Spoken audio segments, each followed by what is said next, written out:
রমজানে কঠিন রেসিপি আর না, আজকে আমি আপনাদের রমাদান 3 তৈরি করে দেখাবো চিকেন পরাঠা রোল। চলুন রেসিপি শুরু করা যাক।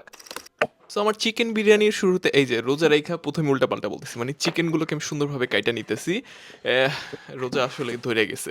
যাক, আমি চিকেনগুলোর মধ্যে প্রথমে ইয়োগার্ট দিয়ে দিচ্ছি। ইয়োগার্ট মানে ইংলিশ আসতেছে আবার, ধনিয়ার গুঁড়া, তারপর হচ্ছে জিরার গুঁড়া সামান্য পরিমাণ, সব কিছু সামান্য, ঠিক আছে? তারপর সামান্য পরিমাণ, পর্যাপ্ত পরিমাণ লবণ, তারপর কালো গোলমরিচ একদম সামান্য পরিমাণ দিয়ে দিচ্ছি। তারপর ভালোভাবে এটার মাখান টাখান দিয়ে দেখেন কি করতেছি।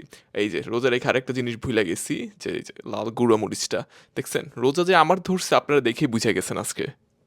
এরপর যেটা করব, একটু মানে পর্যাপ্ত পরিমাণ না, একটু বেশি আরকি তেল নিয়ে নিচ্ছি হাই হিটে। তারপর চিকেনগুলো আমি এর মধ্যে দিয়ে দিব হাই হিটে। তাহলে কি হবে? ওই যে টেন্ডারনেস থাকবে। দেখেন, ফুড ব্লগারদের মতো আবার টেন্ডারনেস বলতেছি। একদম শিখে গেছি সব। হ্যাঁ, রেসিপি দেখে আমাকে বলছেন, পরে যখন ফুড রিভিউ দিব তখন তো বলবেন যে এই যে টাকা পয়সা খায়া সব রিভিউ টিভিউ দিতেছে শেফে।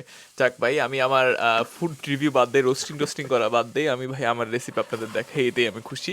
সো হাই হিটে করার কারণ হচ্ছে যে এটার মধ্যে আসলে ওই যে যেভাবে সবাই বলে যে টেন্ডারনেস বোঝা যায়। যাক, এইবার একটু মায়োনেজ দিয়ে দিচ্ছি, মানে সামান্য পরিমাণ। তারপর কাঁচামরিচের মানে চপড কাঁচামরিচের গুঁড়া লিখছি। দেখেন, চিনি, তারপর ধনিয়ার বাটা দিয়ে একদম ভালোভাবে মিক্স করবেন। আর যারা বলবেন যে এটা হেলদি না, তাদের একদম 12টা বাজাবো। ভন্ডামি সারা বছর করছেন, রোজায় ভন্ডামি করেন না। যা মন চায়, মন যা চাবে তাই খাবেন আমার মতো। এরপর স্লাইসড অনিয়ন।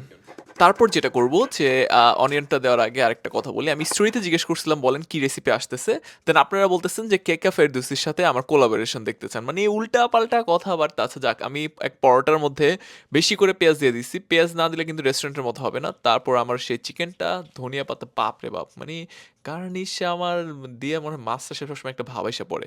যাক, আমার ওই সসটা দিয়ে দিচ্ছি। তারপর ভালোভাবে র্যাপ টাইট না হলে কখনোই রোল, আর কি র্যাপ বলতেছে আবার, রোল ভালো হবে না।